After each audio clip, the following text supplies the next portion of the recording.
pour la paix, le développement de la patrie, le travail bien fait et la bonne communication, la TVT au cœur de votre vie.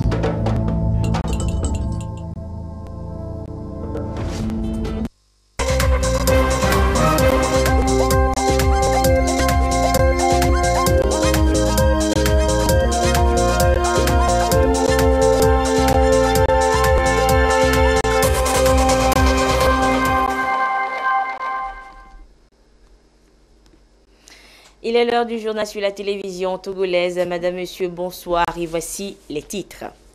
Les parlementaires des 15 pays membres de la CEDEAO se sont séparés ce jeudi après plusieurs jours d'échanges sur leurs prérogatives dans la sous-région.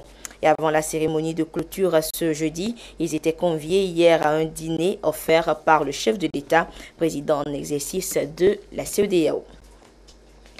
Les populations des savanes trouvent elles-mêmes une stratégie de règlement des conflits fonciers dans la région. Une vraie pomme de discorde entre les communautés qui trouvera bientôt solution grâce au projet lancé cette semaine. À découvrir dans ce journal. Et puis la Haute Autorité de l'Audiovisuel et de la Communication RAC appelle les correspondants de la presse internationale au Togo à plus de professionnalisme et d'éthique dans le traitement de l'actualité nationale, surtout celle de ces derniers jours. C'est ce qui ressort de la rencontre de ce jeudi à Lomé. Voilà pour les titres, une fois encore, bonsoir. Et nous débutons ce journal avec ce communiqué du gouvernement.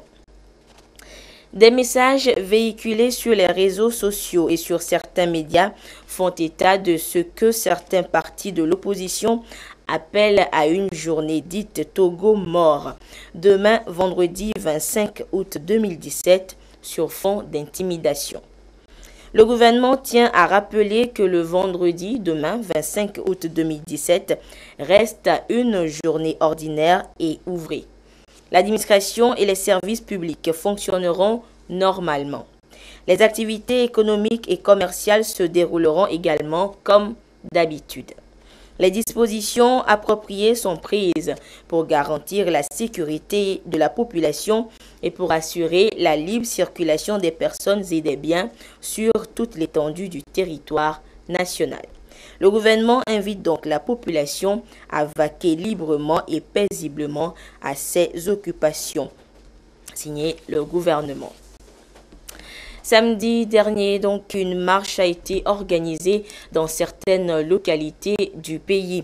Marche qui a été émaillée de violence, justement, dans certaines localités, comme c'était le cas du côté de Sokodé. Je vous propose maintenant de suivre une fois encore ce reportage de samedi dernier. Du Parti national panafricain a connu ce samedi 19 août 2017 des actes de vandalisme et de violence à Sokodé. Cette marche, qui a démarré au mépris des recommandations du ministère de l'administration territoriale, de la décentralisation et des collectivités locales, indiquant l'itinéraire à suivre afin de permettre aux autres citoyens de vaquer à leur occupation quotidienne, a dégénéré. Ces manifestations ont également été caractérisées par plusieurs constats. Des manifestants brandissant de nombreux fusils dont on ignore l'origine, détenant des poignards et qui s'en sont pris jusqu'au sang aux forces de l'ordre qui n'ont eu pour tort que de suivre les consignes de la hiérarchie de ne pas riposter par des coups de feu. Contrairement aux annonces d'une marche pacifique, l'on a assisté à des actes de vandalisme avec l'incendie du commissariat et la destruction des véhicules civils et policiers. La marche PNP du samedi 19 août 2017 a occasionné plusieurs blessés, aussi bien dans les rangs des civils que des forces de l'ordre, et 2 morts.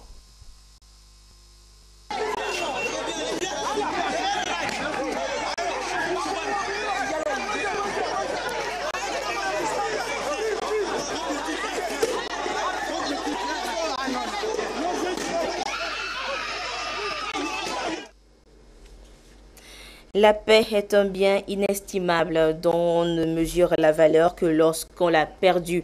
Et c'est le message de la société civile togolaise pour condamner ces violences survenues donc dans certaines villes du pays lors de ces manifestations organisées par le PNP. Et dans un message conjoint, une cinquantaine d'organisations de la société civile appellent les uns et les autres à une prise de responsabilité pour une paix durable au Togo. Le compte rendu avec Gérard Lagoudou. Les organisations de la société civile appellent à un climat sociopolitique apaisé au Togo. Elles condamnent toute forme de violence entraînant la destruction des biens publics et privés ainsi que des pertes en vie humaine. Nous voulons en fait attirer l'attention de chacun sur le fait que notre pays a besoin de stabilité. Oui, nous voulons construire, oui, nous voulons faire des contributions, mais dans la stabilité. Comme dirait Kofi Annan, sans paix, il n'y a pas de développement. Sans développement, il n'y a pas de paix. Nous, la population et la société civile, nous avons également notre responsabilité pour que la paix soit préservée dans ce pays. La société civile togolaise, par la même occasion, a invité la population dans son ensemble à s'abstenir de la diffusion des images, textes et vidéos incitant à la violence et à la haine. Et message similaire apporté aux populations d'Agoué, toujours par la société civile ce jeudi. Le compte rendu avec Yves Agbévivi. Le Togo est unique et indivisible. Il ne peut en être autrement puisque toutes ces populations aspirent à la paix et au développement. Voilà en substance l'essentiel des interventions au cours de cette conférence de presse initiée à l'intention des populations que les organisateurs invitent à la retenue. Nous sommes des organisations civiles. Nous avons eu des informations sur des réseaux, plateformes WhatsApp qui incitent la population togolaise après la marche de l'opposition de la semaine dernière. Qu'est-ce qu'il faut faire? Donc il faut porter l'information au peuple togolais pour que tout le monde puisse savoir que le réseau WhatsApp n'est pas fait pour des injures, n'est pas fait pour des incitations au sein de la population. Tour à tour, les participants ont adhéré à l'initiative et ont promis de retour dans leurs familles respectives de véhiculer le message. Et de son côté, l'association d'appui à la diffusion et à l'enseignement du projet du président Faure était elle aussi face à la presse ce jeudi. Objectif partagé et rappelé surtout à la population les efforts du gouvernement en matière de sécurité et de cohésion nationale. Yasmine Kodia, Dodo Waré. C'est un appel à la consolidation de la paix, à la préservation des acquis du chef de l'État et à la culture des valeurs civiques et citoyennes. L'association d'appui à la diffusion et à l'enseignement du projet du président Faure 2ADPF exhorte tous les acteurs de la vie nationale à la culture permanente de la paix. Notre rencontre ce soir, c'est de lancer un appel à la population de ne pas vraiment avoir peur, de faire confiance au chef de l'État et de se mobiliser davantage derrière son Excellence Faure Eswatini Gnassingbé. L'apaisement social et la réconciliation de tous les Togolais sont donc les premières préoccupations de la dite association qui s'engage aussi à mobiliser et sensibiliser la population sur les actions menées par le gouvernement dans plusieurs domaines pour le bien du peuple togolais. Le parti UNIR, Union pour la République, était également en conférence de presse ce jeudi, toujours suite aux événements du 19 août dernier.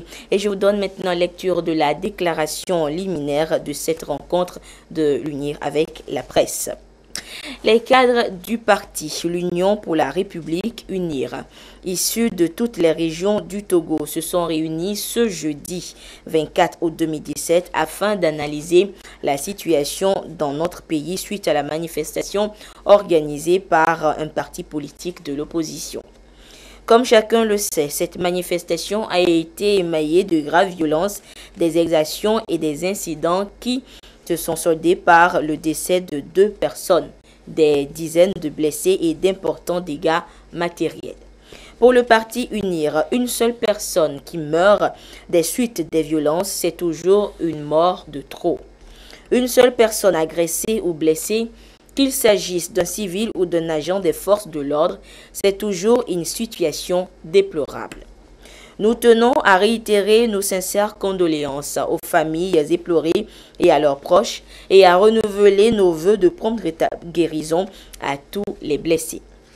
Nous constatons que les dérapages et les incidents déplorés sont essentiellement la conséquence du refus des organisateurs de collaborer avec les autorités compétentes pour assurer le déroulement pacifique de la manifestation.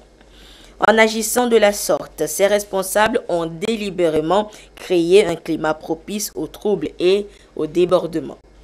Le jour de la manifestation, des participants se sont livrés à des agressions et brutalités contre les forces de sécurité. Ils ont saccagé et brûlé le commissariat de police de la ville de Sokodé et ont emporté des armes et munitions. Depuis le 19 août, nous assistons à un déferlement de discours de haine et d'intolérance, des appels à la violence et à la révolte et à une campagne de désinformation. Devant cette situation, nous, militants et sympathisants du Parti UNIR au Togo et à l'étranger, exprimons notre consternation et notre indignation.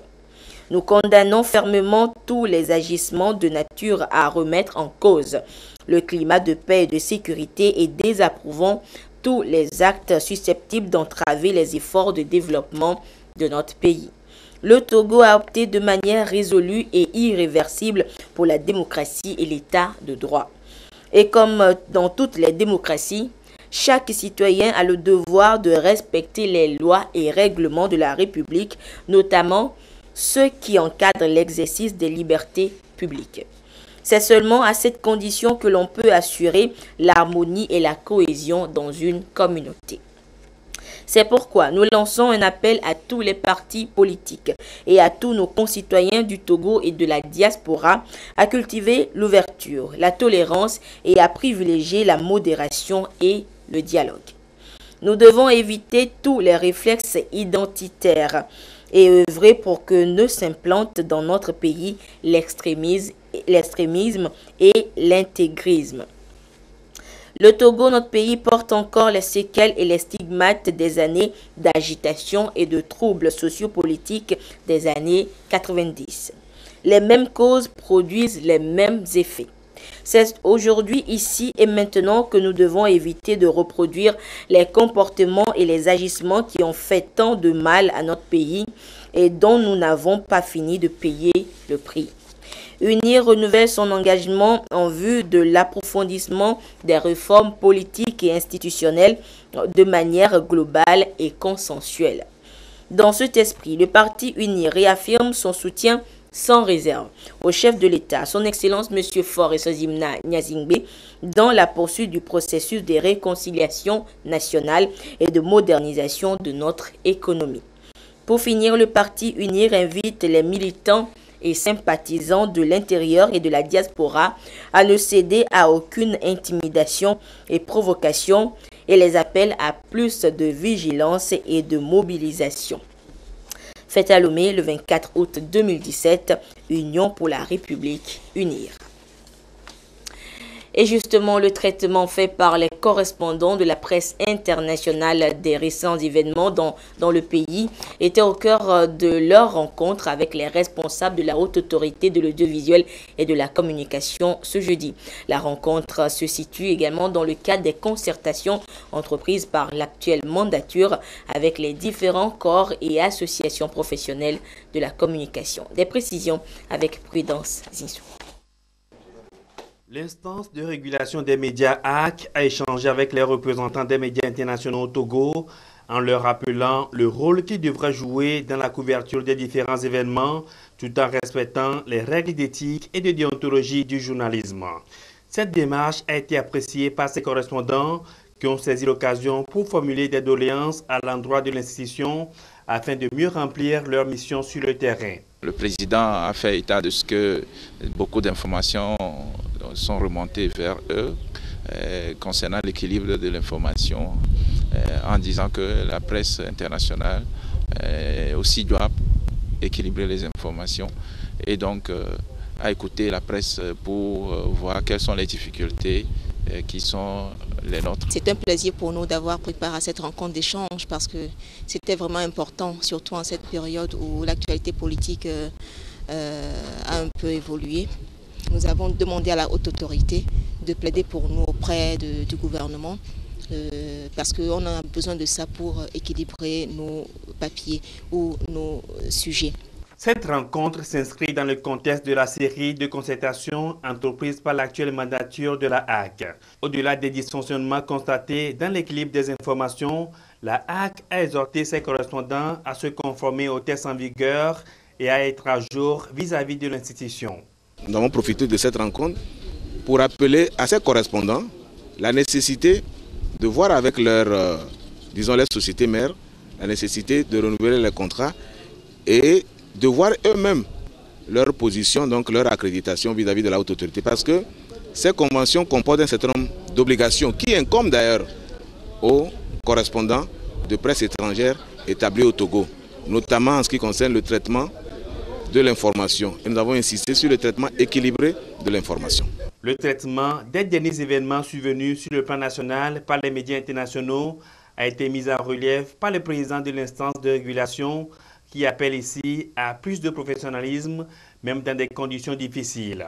Si c'est un agréable devoir de vous remercier et de vous féliciter pour la couverture de l'actualité nationale dans des conditions difficiles, parfois dangereuses,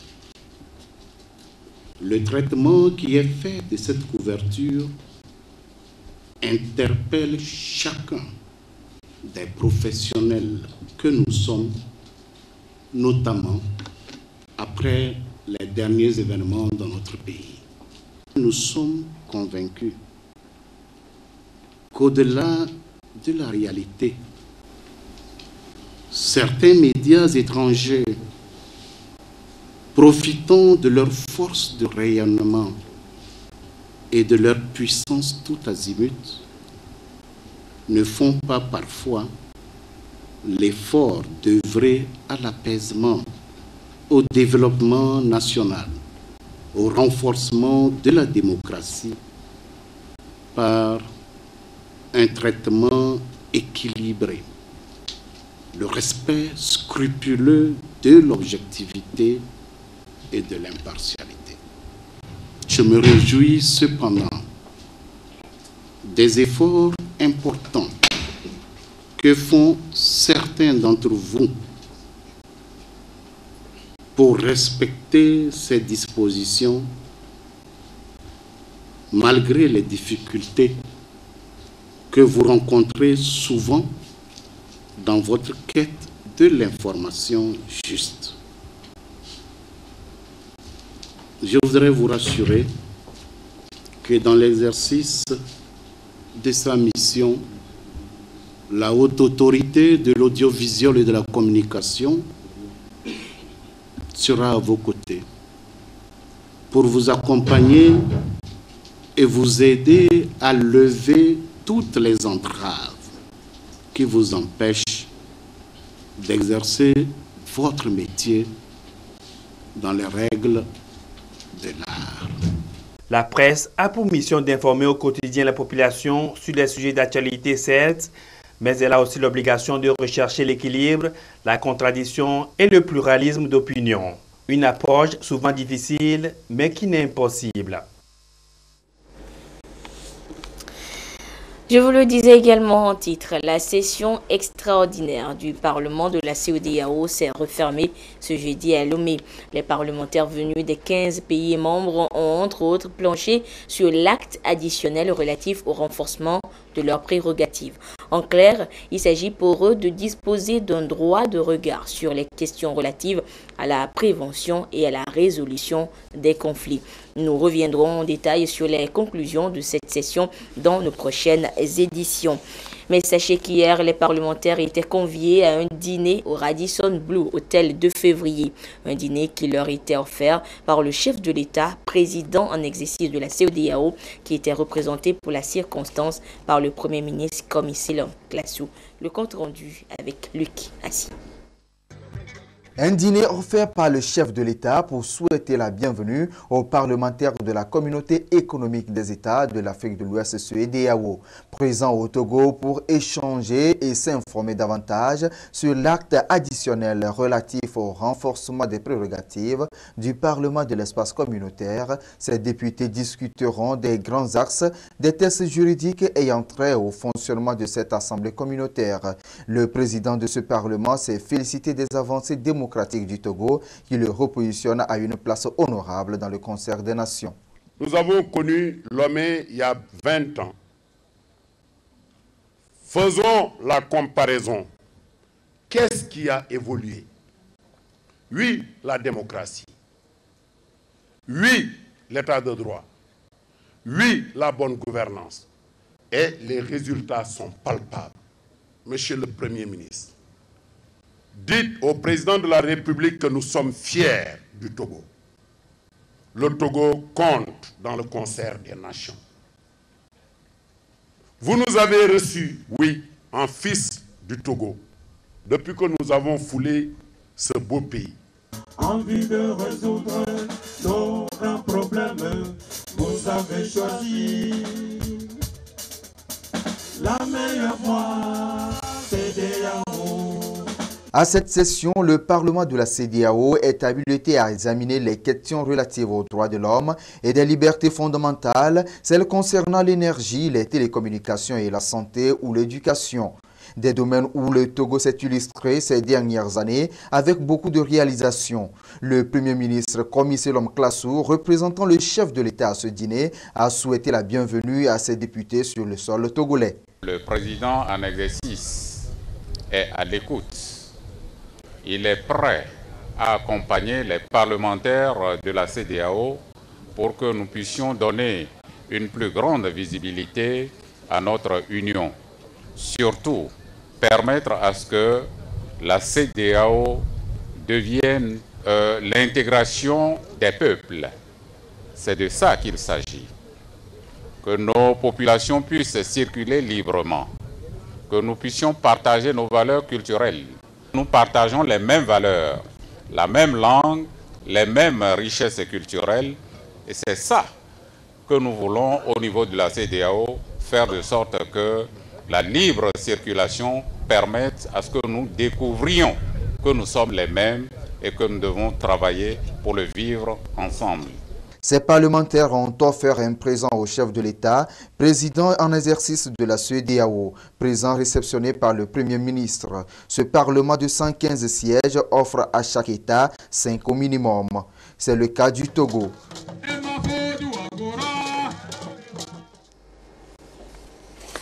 Dans les savanes, l'actualité est marquée par le lancement du projet de prévention et de règlement des conflits fonciers dans la région. Une initiative des cadres des savanes pour trouver des solutions durables aux litiges fonciers qui engendrent souvent des conflits entre les communautés. Les précisions avec Désiré Allo. La terre, notre patrimoine commun, un bien, s'il est mal géré, engendre des mésententes dans les communautés. Le conflit très récent entre Moba et Peul à Toulon, à la sortie ouest de la ville de Dapan, un exemple parmi tant d'autres dans les savanes pour illustrer des situations difficiles entre les communautés suite donc au conflit foncier. Les voix se lèvent pour trouver des approches de solutions. Les cadres de la région des savanes à l'unisson se mobilisent pour promouvoir la culture de paix et de cohésion sociale en proposant de gérer désormais les conflits fonciers en amont. Le projet prévention de la gestion pacifique des conflits fonciers dans la région des savanes, lancé solennellement à Dapan, est un pas qui entend apporter sa contribution dans la gestion de tout problème de façon globale et durable. C'est notre projet à tous. Impliquons-nous tous dans sa réussite. Nous en ferons un argument de fierté nationale et pourquoi pas une référence pour l'ensemble de notre pays. Soyons donc fermes, engagés et déterminés. La fin des conflits fonciers au Togo doit commencer par la région des savanes. Et ne perdons pas de vue qu'au-delà des sujets politiques, le règlement de la question foncière au Togo est un pas important du processus de réconciliation dans notre pays. La prévention et la gestion pacifique des conflits fonciers nous engagent tous. Autorités, fonctionnaires, paysans, artisans, commerçants, membres des organisations de la société civile, chefs de clan, leaders communautaires et j'en passe. Soyons résolus à travailler désormais main dans la main pour gérer dans la solidarité les péripéties que la vie en communauté nous présentera. Nous pourrons ainsi permettre à la région des Savanes d'être embarquée dans le train de l'émergence que le président de la République, son Excellence M. Faure Sozimna Gnassingbé, a bien voulu mettre sur les rails. Le doyen Ogamou Bagnan, fils des Savanes, s'est réjoui du lancement du projet qui constitue aujourd'hui un tremplin pour progressivement faire dos aux conflits fonciers très réguliers dans la région. Je voulais remercier madame et par son intermédiaire le chef de l'État qui quotidiennement se soucie de la paix sociale jusque dans les petits hameaux de notre région. Et naturellement, vous-même qui avez distrait de votre temps, un temps pour venir ici, nous écouter et apporter des solutions en raison de votre âge, en raison de votre expérience, en raison de votre connaissance des choses.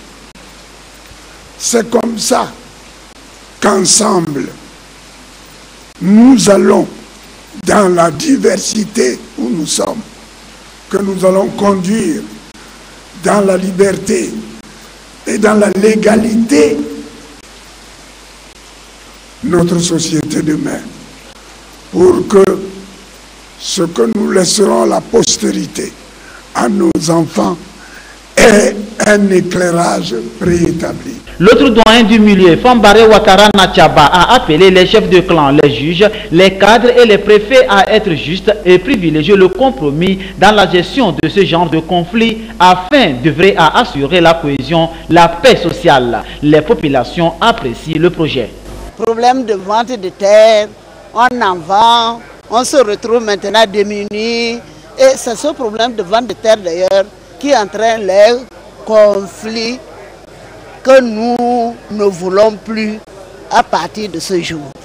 Le projet-là va nous aider dans la résolution de ces conflits.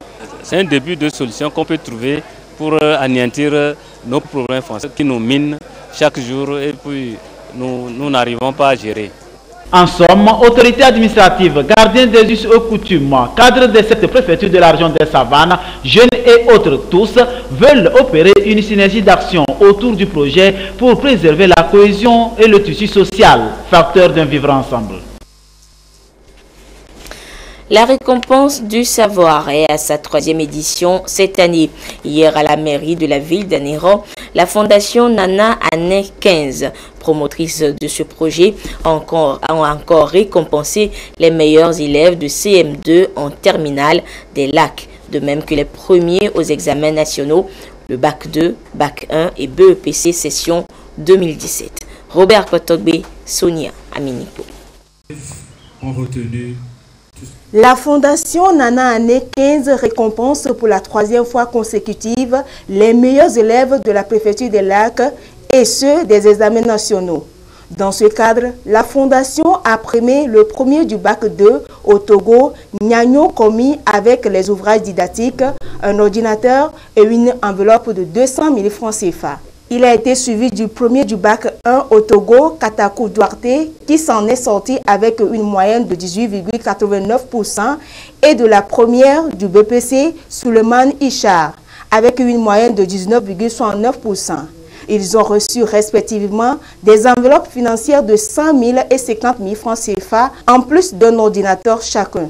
À la fin de l'examen, j'ai eu une mention très bien avec une moyenne de 18,21 sur 20.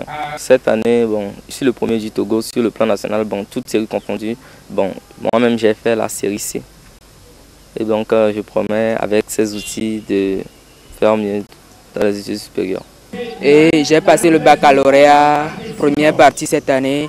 Et Dieu merci, je me suis retrouvé à la tête de tous les lauréats du Togo. Et à la Fondation Nana Année 15, je remercie leur bienveillance et leur clémence qui a fait qu'ils nous ont offert ce grand lot. Par la grâce de Dieu, j'ai eu une moyenne de 19,9.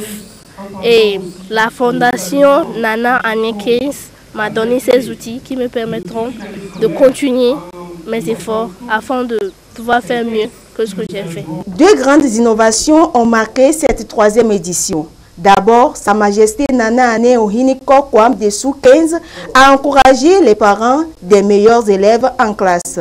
Chaque famille a reçu une enveloppe de 50 000 francs et des pièces de pagne. Ensuite, les bénéficiaires sont parrainés par le président de l'Université de Lomé, le professeur Dodi Komla Kokodoko. Vraiment, c'est une grande surprise. On n'y attendait pas. Et c'est une émulation. Je remercie beaucoup la Fondation. Et c'est une occasion pour que les autres parents qui, par ignorance, ignorent un peu leurs responsabilités, puissent prendre leurs responsabilités pour emboîter les pas de nous qui venons d'être bénéficiaires. Nous sommes à l'enseignement supérieur, c'est l'université, et tous ces enfants qui excellent une fois arrivés, c'est nous qui les accueillons en amont. Donc il est important quand même que nous soutenions l'excellence déjà dès le bas âge. Comme à l'accoutumée, la Fondation a récompensé également les élèves des classes du CM2 et du cours secondaire qui ont obtenu les plus fortes moyennes annuelles. Même geste à l'endroit des établissements scolaires des Lacs. La Fondation est soutenue depuis 2015 par le chef de l'État. Nous les encourageons et nous tenons chaque fois à honorer de notre présence au nom du chef de l'État cette initiative que nous encourageons et que nous souhaiterions voir démultiplier sur tout le territoire. Donc je dois féliciter le chef Nana Année 15 pour cette initiative très belle et initiative qui soutient l'enseignement et l'enseignement de qualité au Togo. Mais le bilan est très positif si vous me permettez. Je pourrais citer des chiffres, par exemple pour la première édition, il y a eu 188 élèves récompensés. Pour la seconde, il y a eu 151 et pour cette fois-ci, il y a eu 158 élèves récompensés. Mais cette fois-ci, l'innovation, c'était de récompenser également les parents, aussi bien le père que la mère ou le tuteur, ceux qui ont suivi les enfants, ceux qui ont accompagné les enfants dans leurs études pour qu'ils obtiennent ces résultats-là. Réalisée initialement dans la commune d'Anéro, la récompense du savoir est désormais élargie à toute la préfecture des Lacs et cette année déjà, elle a pris en charge les 252 établissements scolaires qu'elle compte. Il est soutenu à chaque édition par le roi des éveils, Erufiagan Togbiagokoli IV, accompagné toujours de ses pairs de la région maritime. Le roi des Minans, le chef traditionnel de la ville d'Anéro, se rendra à Kara le 4 septembre prochain pour célébrer aussi l'excellence en milieu scolaire. Après l'éducation, parlons sport. Après le taekwondo en octobre 2015, le basketball, le football, le cyclisme en 2016, c'est au tour de la boxe de mettre un terme à sa crise à travers le renouvellement de son bureau exécutif. Élu samedi dernier, ce nouveau bureau est allé cette semaine se présenter et faire connaître son programme d'action au ministre en charge des sports. Le compte rendu avec Tchimpiou Teba. Il fut le principal artisan du renouveau au sein de la Fédération togolaise de boxe et comme le veut la tradition, il est aussi le premier, le ministre en charge des sports Guy Madje Lorenzo, à recevoir le nouveau comité exécutif élu. La délégation forte de 11 membres, conduite par son président Toto Tessilimi, est allée se présenter et faire connaître son programme d'action. Nous allons organiser dans un premier temps, rapidement, les états généraux de la boxe togolaise. Nous allons faire appel à tous les boxeurs, les anciens, les nouveaux, ceux qui ont dirigé les DTN, ceux qui s'intéressaient à la boxe, pour que nous puissions avoir une occasion pour vider le sac. Et les propositions d'amélioration et de la gestion de notre box seraient consignés dans un document que nous allons exploiter. Le ministre Lorenzo a saisi l'occasion pour prodiguer d'utiles conseils à ses hôtes. Désormais, nous avons un nouveau bureau exécutif qui a un programme à court, moyen et long terme pour remettre la boxe sur les rails et redonner à cette discipline cette lettre de noblesse. Nous les avons assurés de notre soutien et encouragés à développer la boxe à la base sur toute l'étendue du territoire de telle manière à ce que l'on puisse détecter les talents. Après donc la boxe, qui vient d'élire ainsi son nouveau comité exécutif, ce sera au tour de la Fédération togolaise d'athlétisme de renouveler le sien les jours à venir. Et sans transition, nous ouvrons la page des sports de ce jeudi. Claude Ama est déjà en place. Claude, bonsoir. Oui, bonsoir Anita. Claude, bientôt la nouvelle saison footballistique 2017-2018 démarre. En prélude au début des différentes compétitions, le comité exécutif de la Fédération togolaise de football a rencontré hier à son siège les présidents des clubs et des ligues. Compte rendu, Afrim Johnson, Jean Koufi et Didi. Plus que quelques semaines et le ballon va rouler à nouveau sur les pelouses pour le compte de la saison footballistique 2017-2018. Mais en attendant le coup d'envoi, la Fédération togolaise de football et les responsables de clubs et de ligues ont échangé autour des conditions d'un bon déroulement des différentes compétitions. Un nouvel exercice qui connaîtra des innovations. On a décidé cette année formaliser les contrats ou les engagements fermes que les joueurs doivent prendre avec les clubs pour une certaine durée.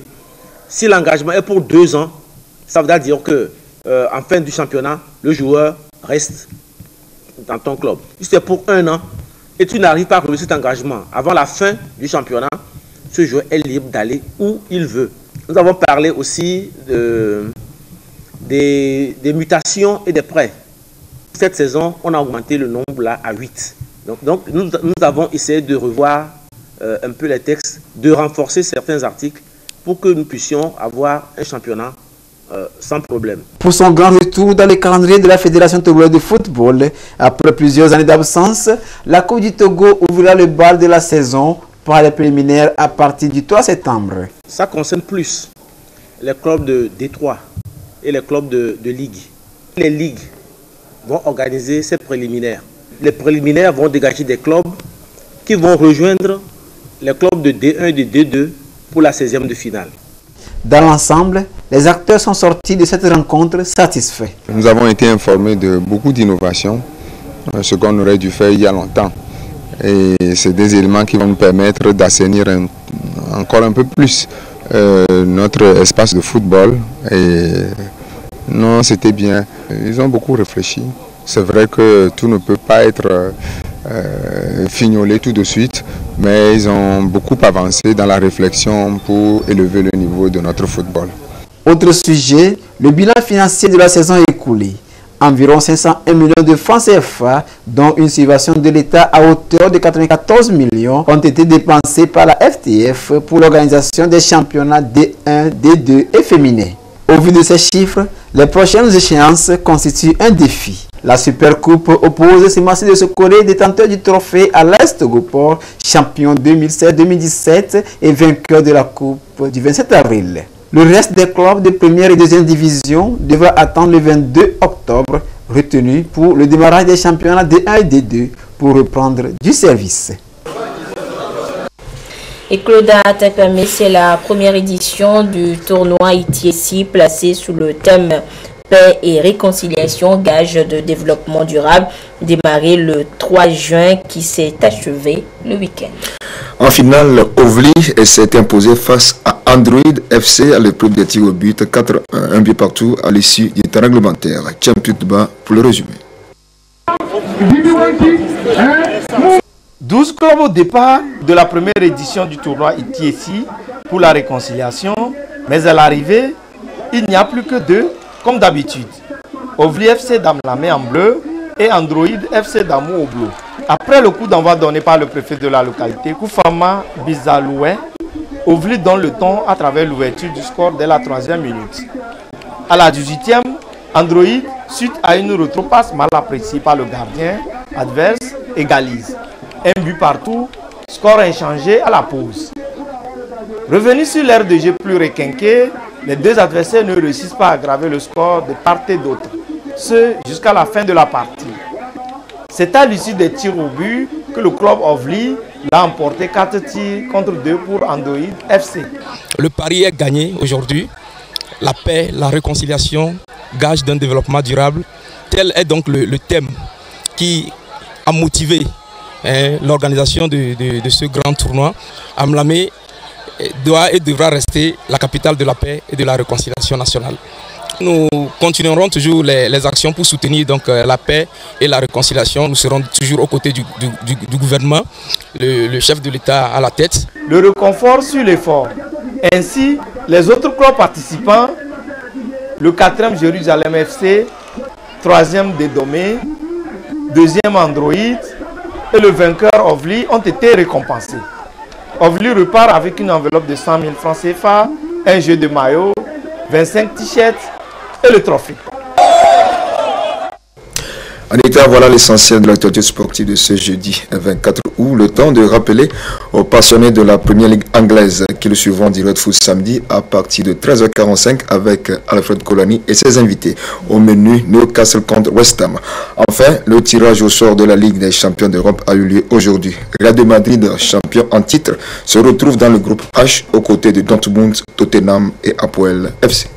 Merci Claude et on se donne rendez-vous jeudi prochain.